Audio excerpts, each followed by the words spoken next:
আসসালামু আলাইকুম। এখন আমি আমার 24 মাসের বাচ্চার জন্য সুজি রান্না করে নেব। প্রথমে দিয়েছি গরুর দুধ, তারপর 1 চিমটি লবণ, তারপর পরিমাণ মতন সুজি দিয়ে দেব।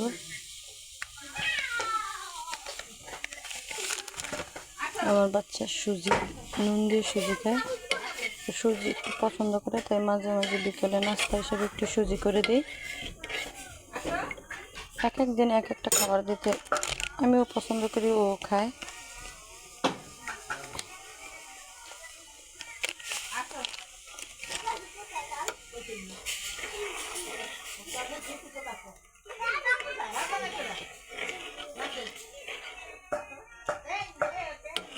সুজি রান্না করে নিতেছি।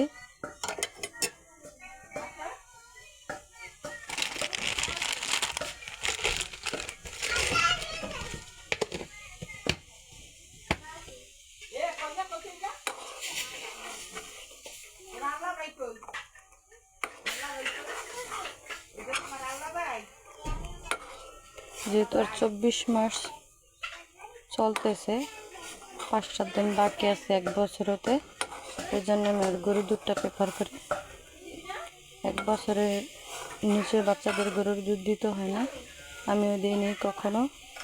এখন দিয়ে যেহেতু 2 বছর প্রায় শেষ হয়ে যাবে।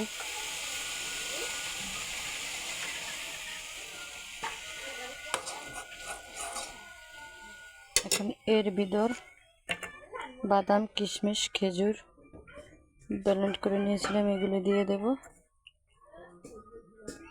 আমি আর বিকালের নাস্তায় বাদাম রাখার চেষ্টা করি, এতে গ্রোথ ভালো হয়, ব্রেন ক্লিয়ার থাকে।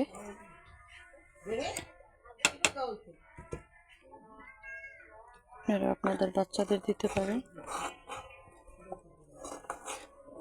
ভিডিওটি দেখার জন্য ধন্যবাদ। ভুল ত্রুটি হলে ক্ষমা করে দেবেন। Tata, bye bye.